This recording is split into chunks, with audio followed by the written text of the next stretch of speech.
I still remember the moment I signed the papers. My hand did not even shake. 30 years of marriage ended with one quick stroke of a pen. Samuel sat across from me, his eyes red, his lips trembling. He whispered, "Diana, no one will love you like I do." His tears fell onto the paper, but I looked away. I told myself I did not need love anymore. I needed money. That was the day I walked out of our home, the place where I had laughed, cried, and lived for 3 long decades. I told myself I was walking toward a better life.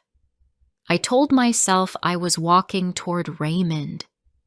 But before that day came, I had already begun to drift away from Samuel.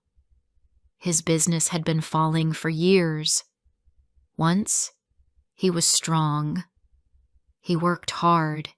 He gave me everything I asked for, and he made me feel safe. I remember how he cared for me when I was sick, how he stayed up all night holding my hand, how he bought me gifts just to see me smile. He gave me love, deep and true. But as his business grew weak, I felt my life slipping away. One evening, he sat beside me and spoke in a soft, tired voice. "Diana, our money is less now. We must spend carefully. We must live simple." The words burned inside me. I could not imagine living poor. I looked at him coldly and said, "I cannot live like that. I want the same life as before. I need money. I need comfort." His eyes filled with tears. He tried to hold my hand and said, "Money is not everything. Love is enough. You will make me happy if you stay with me." But I pulled my hand away. My voice was sharp. "I cannot. I want more. If you cannot give it, then I cannot stay." His face broke in front of me. His voice trembled. "I was with you in every storm. I was with you when you were sick. I was with you when we lost our baby. Do not leave me now." But my heart was already gone. My mind was already with Raymond. He was 70, rich, and single. I told myself, if I leave Samuel, I can live with Raymond. I can live rich again. Samuel begged me once more. "We built this life for 30 years. I may not give you wealth now, but I can give you love." I stood firm. My answer was final. "Samuel, I want a divorce." His hand shook. His eyes turned red. He looked at me as if his whole world had ended. "After 30 years, you leave me now?" I gave him no reply. The next day, he brought the divorce papers. His hands were weak when he placed them on the table. I think a small part of him still hoped I would stop, but I signed quickly, without hesitation. His tears fell onto the paper. His voice broke as he said, "Diana, no one will love you like I do. You will not find another man who gives what I gave." I closed the pen and replied, "I don't need love.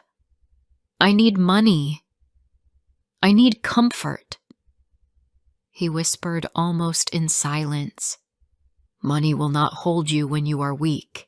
Money will not wipe your tears. Only love does that." I walked away without a word. That night, Samuel sat alone. I know he must have remembered our dinners, my laughter, my smiles, the days when I leaned on him during sickness, but all of it was gone now. He whispered into the darkness, I lost her, not because I stopped loving her, but because I lost money. I, on the other hand, told myself, Samuel is finished. My future is with Raymond. He is rich. He will give me the life I want. The next morning, I dressed carefully. I wore my best clothes, put on my jewelry, and painted my face with pride. I wanted Raymond to see me as strong and worthy. I told myself again and again, he will give me what Samuel cannot. He will give me comfort. He will give me respect. When I met him, Raymond smiled. So, Diana, you are free now. That is good. You can stay with me. We will see the future together. His words filled my heart with light. I said softly, Raymond, I left Samuel because I believe in you. I believe you will give me the life I need. He did not answer me directly. He only said, you will not need to worry. I will take care of your expenses. We can think about marriage later, maybe in 6 months. I grabbed those words and held them tight. I repeated them in my mind. Maybe in 6 months we will marry. Yes, that is enough. I can wait. 6 months is not long. Soon I will be Raymond's wife. In the first weeks, I felt proud of my choice. Raymond gave me money whenever I asked. He paid for my clothes. He paid for my salon visits. He even gave me cash for my personal needs. I smiled in the mirror and said to myself, I was brave. I was wise. I saved my future. Samuel was weak. Raymond is strong. I made the right move. I told my friends proudly, Samuel is gone from my life. I am free now. I am with Raymond. He understands me. He supports me. He will marry me. Some friends praised me. You chose well, Diana. You must think of yourself. But others whispered behind my back. She left her husband of 30 years. She chose money over love. I ignored them. They are jealous, I told myself. They do not know my worth. But sometimes at night, Samuel's words came back to me. Diana, no one will love you like I do. His broken voice echoed in my ears. I turned in bed and whispered, he was weak, yes, but he did love me. Raymond is rich, but does he love me? I tried to push the thought away, but it stayed inside me. Raymond kept giving me money, yes, but I began to notice something in his eyes. A distance, a coldness, something I did not want to see. I told myself it was nothing. I told myself love would come later. But deep in my heart, a small voice had already begun to whisper, what if I made the biggest mistake of my life? Before I continue my story, please subscribe, share, and tell me where you are listening from. Your support means a lot to me. Now let's continue. At first, I told myself I was happy. I had left Samuel and I was now with Raymond. He gave me money whenever I asked. He paid for my clothes and my visits to the salon. He gave me cash for my needs. I showed my new life proudly to friends. I said to them, Raymond takes care of me. He will marry me soon. Some of them clapped my hand and said, You did the right thing, Diana. You must think of yourself. But not everyone believed me. I heard whispers. I saw the looks. Some people said, She left her husband of 30 years for money. I laughed in front of them and told myself they were jealous. Yet when I was alone, their words cut me deep. One evening, while I sat close to Raymond, I asked him softly, Do you love me? He looked at me for a moment and then smiled lightly. I like you, Diana.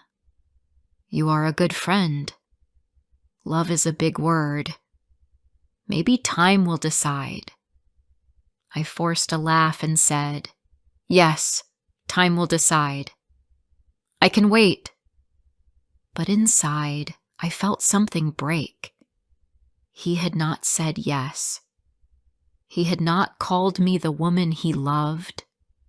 He had called me a friend. That word stayed in my heart like a stone. Still, I held on to the promise of 6 months. 6 months, and he will marry me, I told myself. 6 months is not long. At night, when I closed my eyes, Samuel's words returned to me. His broken voice echoed, Diana, no one will love you like I do. I turned in bed beside Raymond and whispered to myself. He was weak, yes, but he did love me. Raymond is rich, but does he love me? I tried to push away those thoughts, but they followed me like shadows. Samuel, I later learned, was living in silence. He ate alone. He cried until his eyes were dry. He wrote letters to me that he never sent. In those letters, he said, Diana, my love is still with you. Even if you never return, I will remember you until my last day. His tears fell on the paper, but I never saw them. While he wrote, I was busy showing my friends the new dresses Raymond bought me. At first, Raymond treated me well, but soon small changes began to appear. He answered my calls later and later. He gave me money with less warmth. He used to smile when he handed me cash, but now he sighed as if it was a burden. I told myself it was normal. All men are like this, I thought. He is busy. He will come back to me with love later. But my heart felt uneasy. I looked in the mirror one evening and asked myself, why do I feel empty?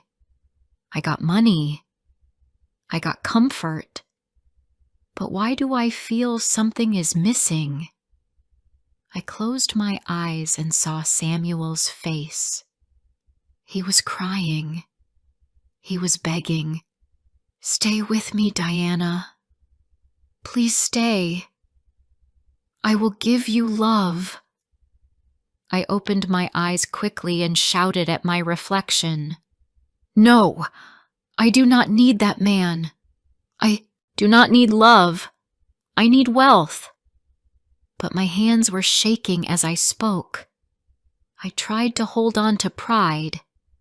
I told my friends again, Raymond will marry me soon. I am happy. I wore the best clothes he bought for me.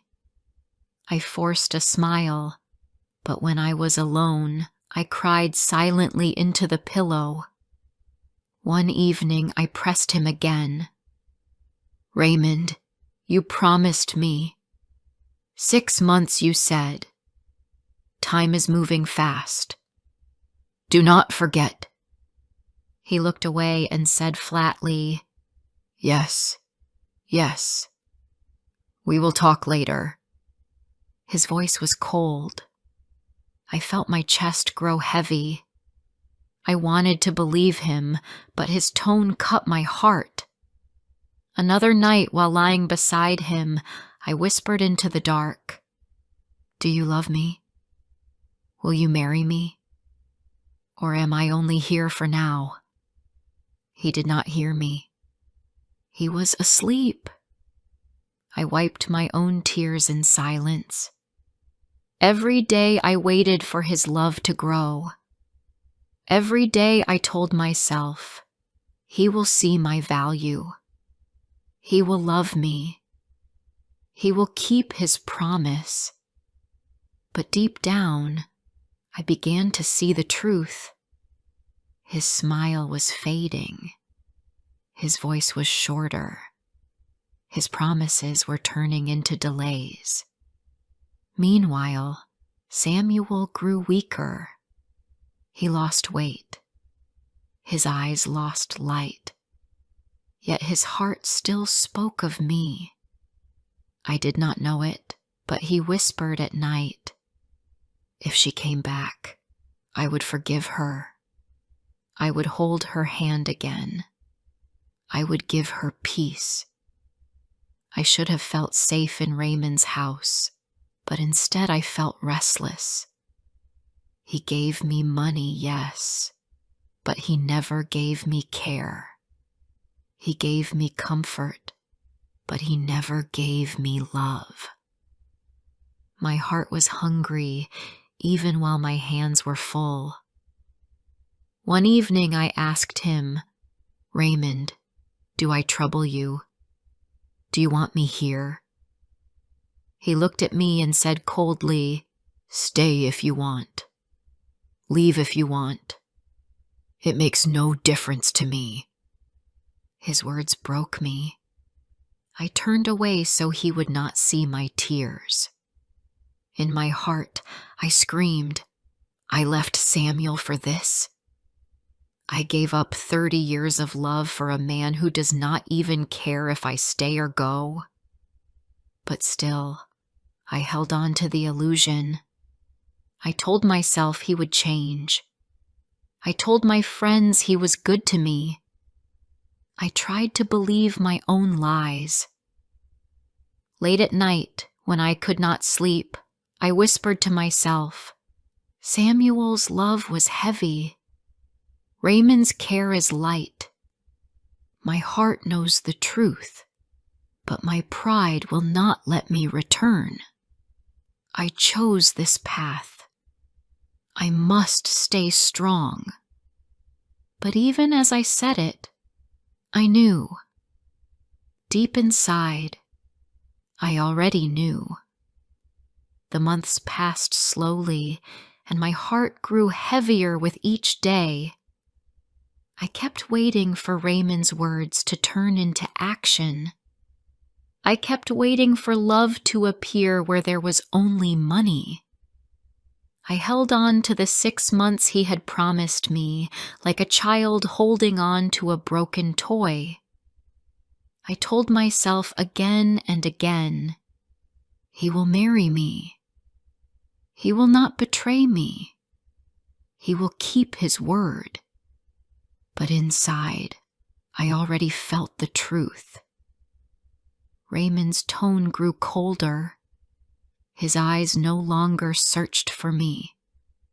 He gave me money, yes, but it was no longer with joy. It was with a sigh, a frown, sometimes even irritation. One night I asked softly, Raymond, do you care for me? Do you love me at all? He laughed without warmth. Diana, I told you before, you are a good friend. I enjoy your company. But love, marriage, those are not things I feel. My body shook. My voice cracked as I whispered, "But you promised me. You said 6 months. You said we would marry." His face grew hard. His voice was sharp. "I never promised you love. I only said maybe. I said we would see. And now I have seen. I have no interest. I cannot marry you." My heart stopped. My breath turned shallow. I cried out, "How can you say this? I left my husband for you. I gave up my life for you. Do you understand what you have done to me?" He looked at me coldly. "Do not talk to me about betrayal. You betrayed Samuel. You left a man who truly loved you. You came to me for money, and now you cry about betrayal. You are the betrayer, Diana, not me." His words crushed me. I fell to my knees. I begged, "Please don't throw me away. Please give me a chance. Please don't leave me like this." But he stood up, pointed to the door, and shouted, "Get out! Take your things! I don't want you here anymore." My eyes filled with tears. My hands trembled. "Where will I go? I have no home. I have no money. Please, Raymond, don't do this." But he opened the door wide and said coldly, "Leave now, or I will call someone to throw you out." With a small bag in my hands, I stepped out into the dark street. Neighbors watched me. Some pitied me, some judged me, but nobody helped. I whispered to myself, Samuel was right. No one will love me like he did. And I destroyed it. That night, I had no bed, no food, no roof. I sat in silence, holding my face in my hands, and I cried until my eyes burned. For the first time, I admitted the truth. I had traded love for wealth, and I had lost both. Days turned into weeks. I knocked on doors, but friends turned me away. One said, "Diana, I cannot help you. I have my own problems." Another looked at me with pity and closed the door slowly. Even those I once laughed with now refused to see me. I realized that money was the only reason people had been kind before. Without it, I was nothing. Hunger became my shadow. I tried to sell my jewelry, but the shopkeeper cheated me, giving me less than half of what it was worth. I cried, "This is real. It is worth more." He turned his back. I whispered, "Everyone sees my weakness. Everyone wants to use me." I searched for work. I asked in sewing shops, "Please, give me small work. I can stitch clothes." They looked at me and said, "You are too old. You cannot work fast. We cannot take you." I walked away feeling smaller than ever. One young man promised to help. He said, "Give me your little savings. I will start a business with you." I trusted him. I gave him what little I had left. Weeks later, he disappeared. I sat in the street and cried, "He fooled me. He took the last piece of my life."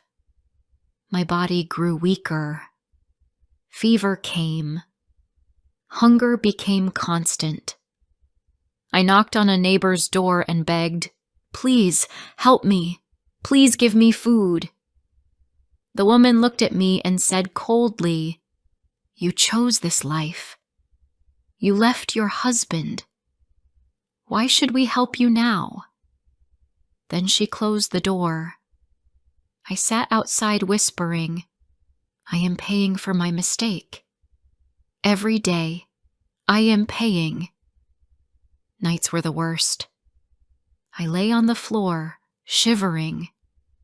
My body shook, but my soul hurt even more.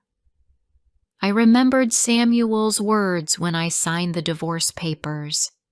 "Money will not wipe your tears. Only love does that."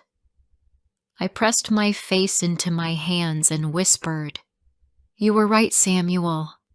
I see it now. But it is too late." Winter came, and I had no warm clothes. I walked in the cold, my body thin, my eyes empty. People passed me by. Some mocked me. A young boy laughed. "Old woman, why are you working here? You look like a beggar." Tears filled my eyes. I whispered, "I was once respected. Now, I am nothing." One day, I fainted in the street. Strangers walked past me. When I woke, I was still lying there, alone. My lips whispered, "If I die here, no one will even know." And yet, my heart returned again and again to Samuel. I remembered how he held me when I was sick, how he brought me food with his own hands. I whispered into the air, "Samuel, forgive me. I was blind. I was cruel. You gave me love. I gave you betrayal." One evening, I saw Raymond walking on the road. My heart jumped. I ran toward him. "Raymond, please help me. Please give me little money. Please don't leave me like this." He looked at me with cold eyes and said, "You are not my problem anymore. Leave me." Then he walked away without a glance back. I stood frozen. My heart whispered, "Even he will not look at me. I am truly alone." My body was thin, my spirit broken. I carried my regret like heavy chains. I whispered each night, if I had stayed with Samuel, I would still be loved. I would still be cared for. But now, I am nothing. Finally, one morning, my soul could not carry the guilt anymore. I stood with weak legs and whispered, "I must see him. I must ask for forgiveness.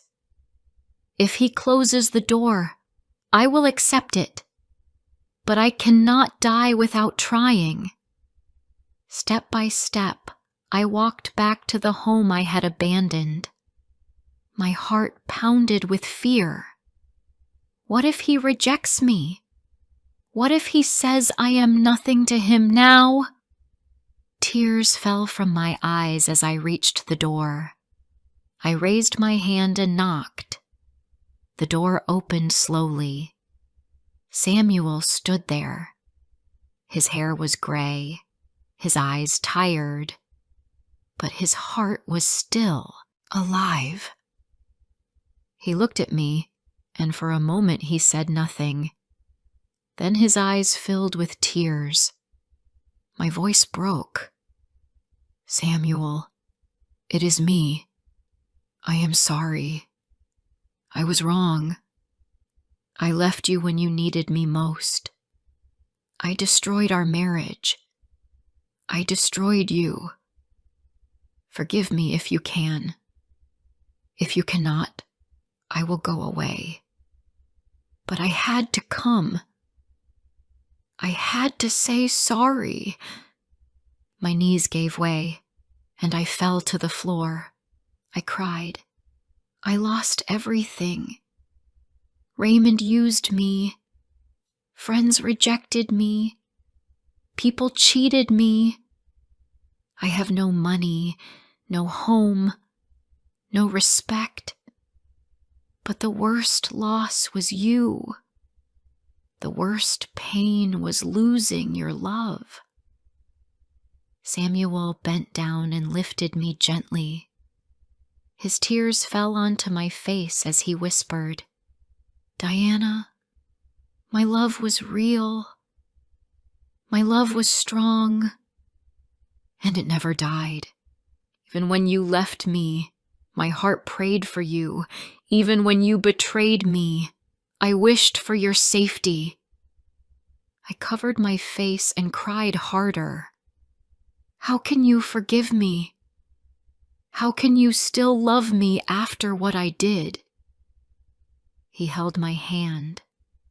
His voice was soft, but steady, because love is not a deal. Love is not a business. Love is sacrifice. Love is patient. Love remembers the good, not the betrayal. I never stopped loving you.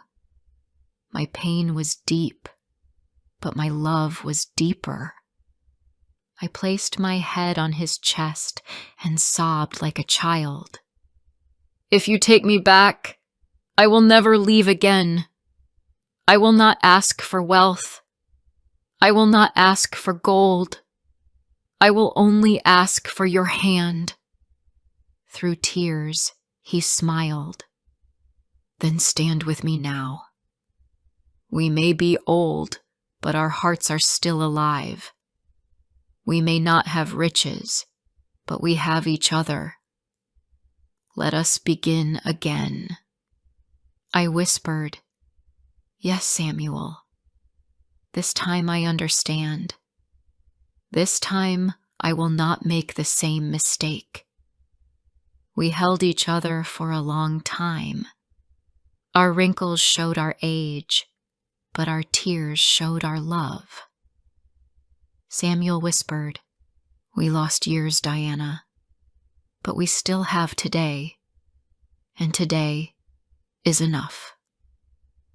I held him tighter and replied, "Yes, Samuel, today is enough. Love is enough." And in that moment, I knew money fades, beauty fades, comfort fades, but true love remains. We all go through hard times, but stories like this can help us feel seen. Thank you for watching, and come back for more real moments. I woke up very early on Friday. The sun was not up yet. My heart was beating fast. This was the day. This was the day we would leave. The room was full of boxes. They were stacked against the walls. The air smelled of tape and dust. Our bed was gone. We had only the mattress on the floor. I sat up slowly. My chest felt heavy. I looked at the walls. They were bare and white. No pictures, no shelves, no clock. It looked like another person's room. It did not look like our home anymore. I pulled the blanket close. I wanted to hide under it. I wanted to stay for one more day. But there was no more time. I stood up and walked to the window. The glass was cold against my hand. I looked down at the street. It was quiet. Only one cat walked between the cars. I could see the small shop at the corner, the same shop where I bought milk and bread for 6 years. My throat hurt. I whispered, "Goodbye." Behind me, my husband was still asleep. His face was calm. I wanted to wake him, but I did not. I wanted him to rest. Soon the day would be hard. Soon his arms would be full of boxes. There was a knock on the door. It was our neighbor. She smiled, but her eyes looked wet. "I will miss you," she said. Her voice shook. I felt my chest tighten. I wanted to cry, but I smiled instead. "We will miss you too," I said. She gave me a small bag. Inside were sandwiches wrapped in paper. "For later," she whispered. My eyes filled with tears. I hugged her. She smelled of flour and soap. It was hard to let go. Soon my husband woke up. He stretched his arms and looked around the empty room. "Are we ready?" he asked. His voice was low. I nodded, but my hands were shaking. We had planned this move for weeks. We wrote lists. We packed everything with care. We rented a truck. We asked friends for help. Everything was ready, but my heart was not ready. We began to carry the boxes. The stairs were narrow.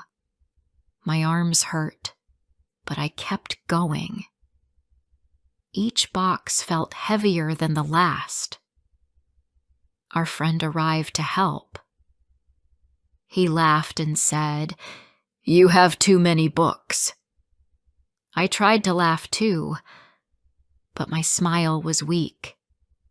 Books were my friends. I could not leave them behind. One by one, the boxes went down. The truck began to fill. We wrapped the chairs in blankets. We tied ropes around the table. My husband checked the ropes again and again. "It must be safe," he said. Sweat ran down his face, but he did not stop. At midday, we sat on the floor. The apartment was almost empty. Only 2 boxes were left in the corner. The sound of our voices echoed against the bare walls. I touched the wall beside me.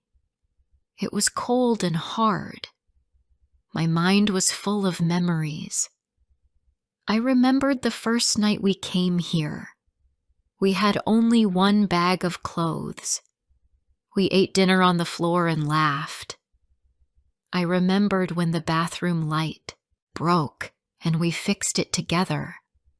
I remembered our first fight, our first kiss, our long nights of talking. Every wall had a memory. Now the walls were silent. I stood up and walked from room to room. The kitchen smelled of soap and dust. The shelves were empty. The small balcony was bare. I looked down at the street one last time. My chest hurt. This place was not perfect, but it was ours. It was part of our life. We lifted the last box together. My arms shook. My husband held one side. I held the other. We carried it slowly down the stairs. When it was inside the truck, he pulled the back door down. The sound was loud, like a heavy drum. I jumped a little. It felt final. It felt like the end of a chapter. We washed our hands in the sink. The water was cold. Our neighbor came back with her grandson. They helped us clean the last bits of dust. Then we all stood in the hallway. The key was still in the door. My husband looked at me. "Do you want to lock it?" he asked. I nodded. My fingers were shaking as I turned the key. The click was small, but it felt loud. I gave the key to the owner. He smiled and wished us good luck. We thanked him. My throat was dry. I wanted to speak, but no words came. We walked outside. The sun was bright. Too bright. The street looked the same, but to me it felt strange. It was no longer mine. I climbed into the truck. I sat in the front seat and looked at the building. I whispered, "Goodbye." My husband started the engine. The sound was rough and loud. Our friend stood on the sidewalk waving. I waved back with a trembling hand.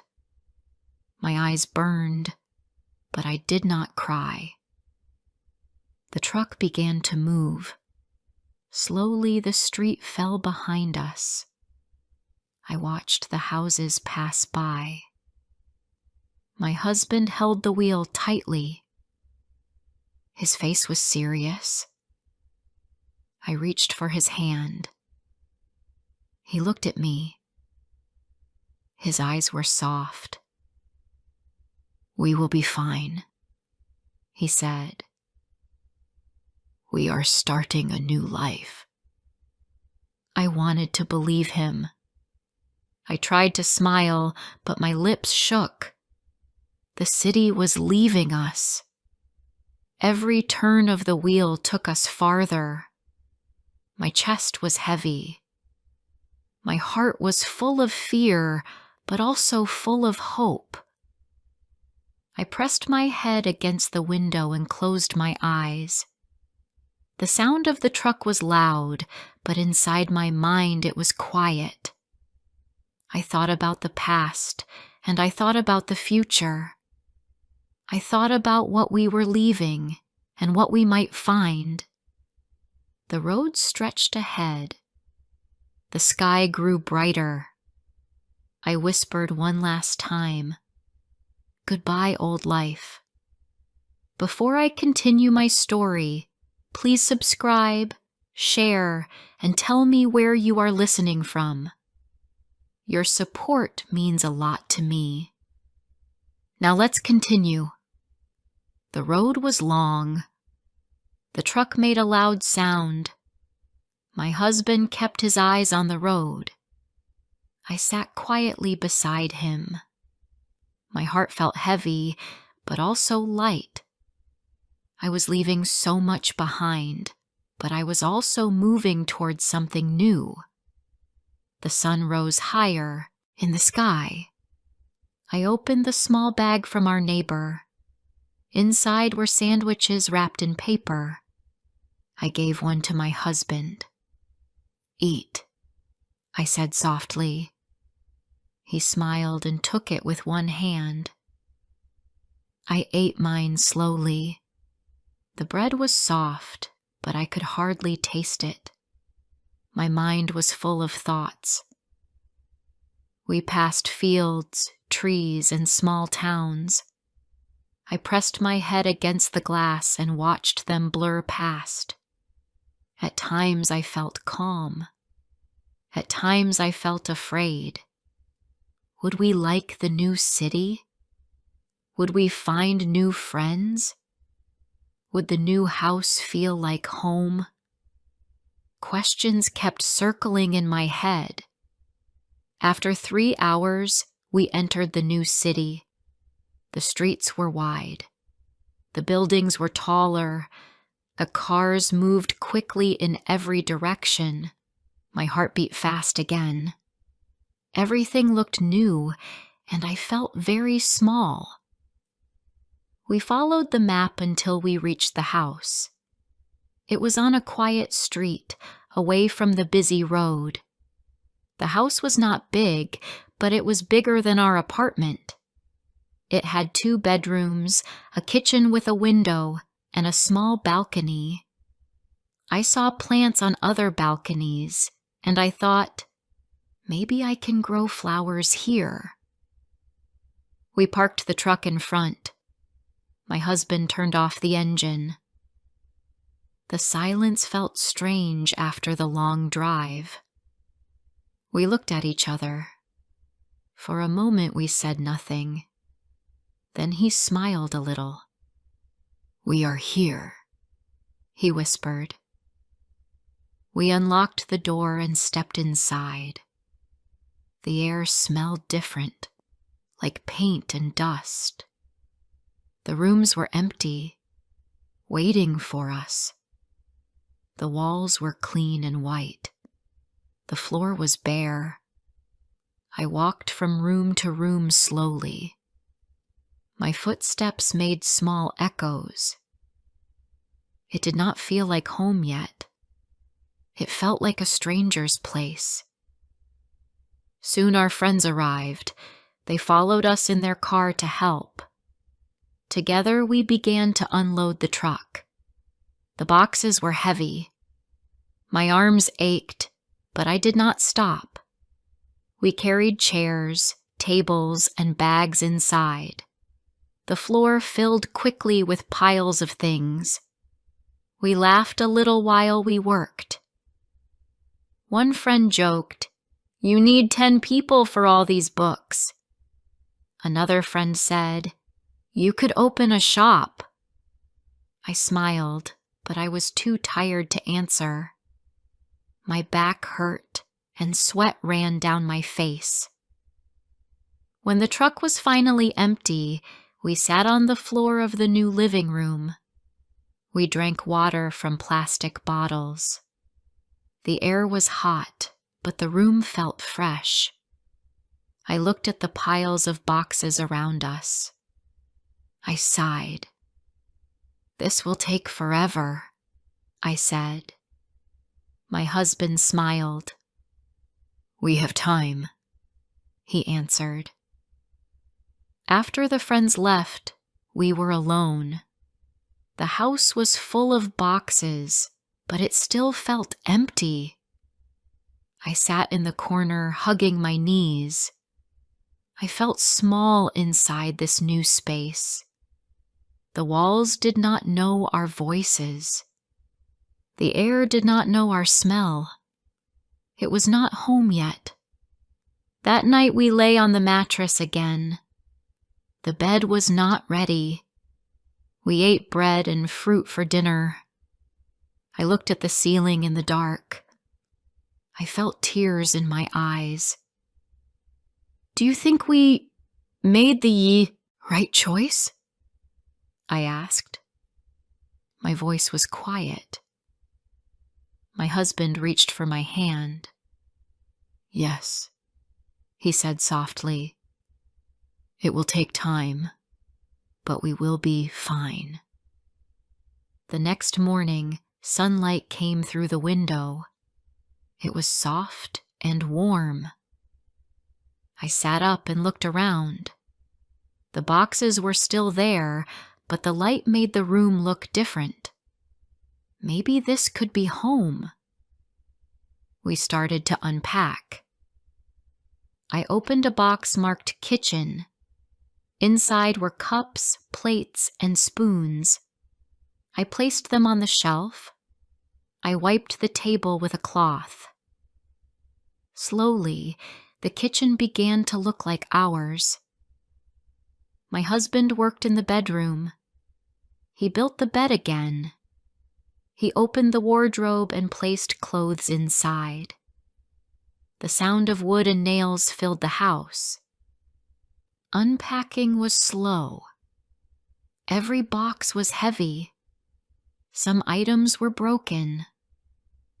One glass had a crack. A small plate was missing a piece. I felt sad, but my husband said, "It is okay. We can buy new ones later." I knew he was right, but still my chest hurt. These things carried our memories. At midday, we went outside to buy food. The streets were full of people. I felt lost. I did not know where the bakery was. I did not know where to buy vegetables. I missed our old street, where everything was familiar. Here, every face was new. We found a small shop on the corner. The woman behind the counter smiled kindly. "First time here?" she asked. We nodded.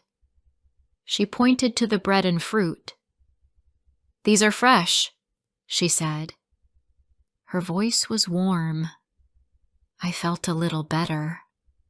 We bought what we needed and walked home slowly.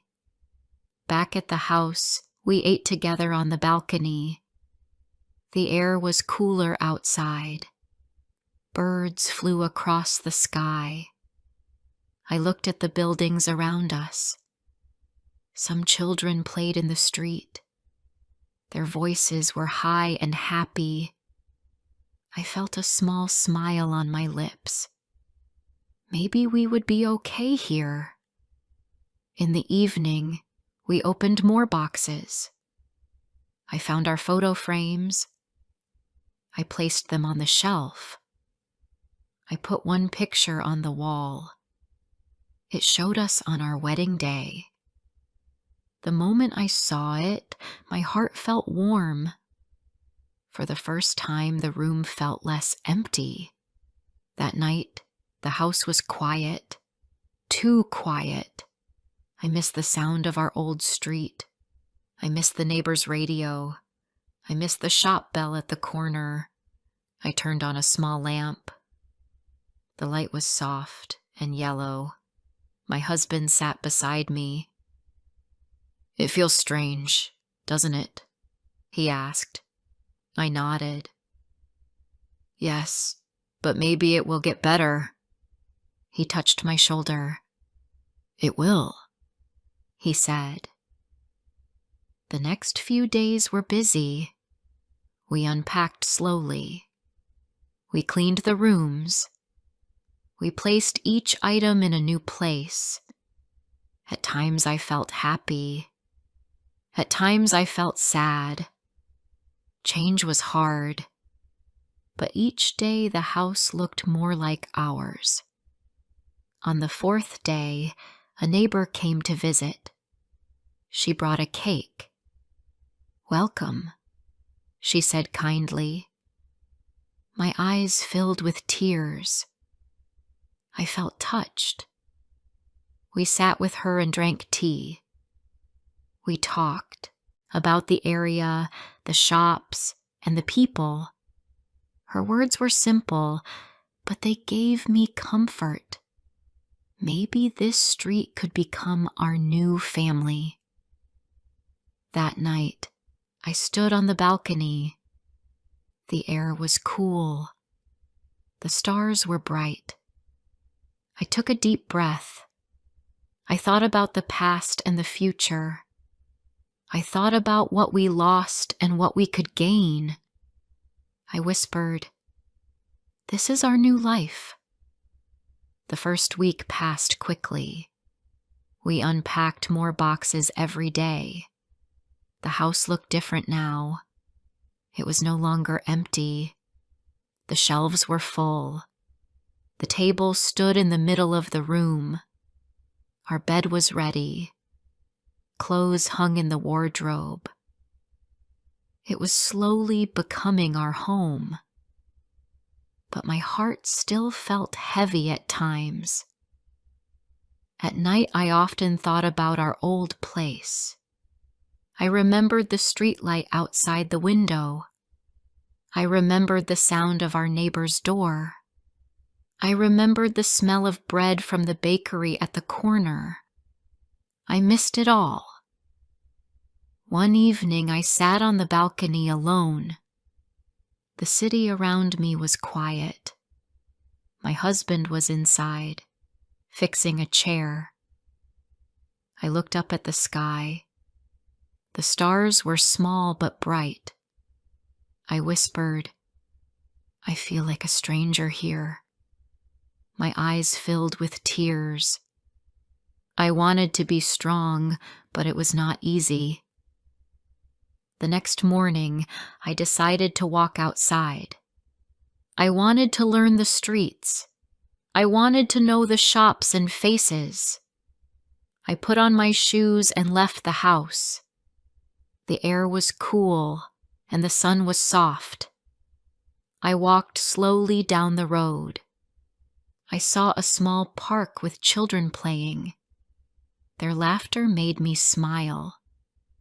I saw an old man sitting on a bench. He was reading a newspaper. He looked up and nodded at me. For the first time, I felt less alone. I went into a shop. The same woman from before smiled again. "Welcome back," she said. I bought bread, milk, and apples. She asked, "How is your new house?"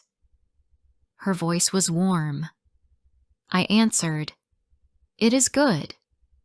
We are still unpacking." She laughed softly. "That always takes time," she said. I felt comfort in her words. Day by day, things changed. The new street started to feel less strange.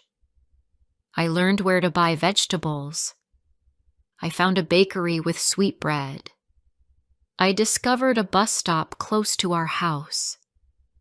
Slowly, the city opened itself to me. One Saturday, our new neighbor invited us for tea. Her name was Mrs. Khan. She lived across the street with her family. She gave us warm bread and tea with milk. We talked for an hour. She told us about the area, the school, and the park. Her kindness touched my heart. When we left, she said, "You are welcome here." Her words stayed with me. At night, I told my husband, "I think I can like this place." He smiled and held my hand. "I told you," he said gently.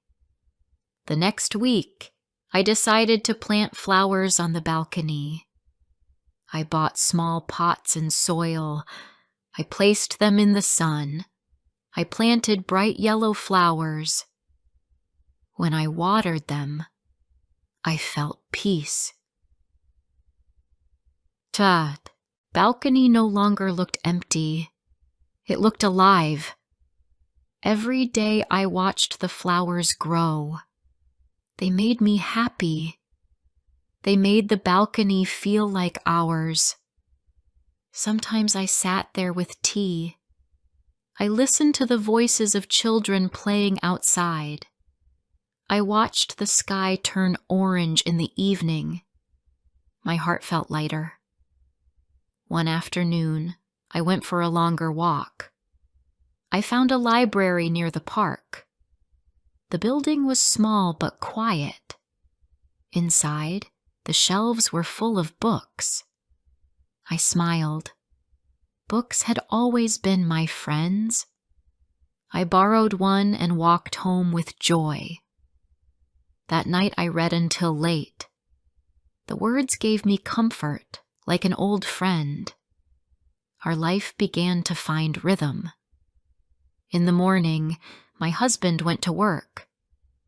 I cleaned the house, cooked food, and sometimes visited the shop. In the evening, we ate dinner together on the balcony. We talked about our day. We laughed again, like in the old days. One evening, he said, "Do you feel happy here now?" I thought for a moment. "Yes," I said slowly. "Not fully, but more than before." He kissed my hand. "That is enough," he whispered. Weeks passed. The house looked full and warm. The walls had pictures again.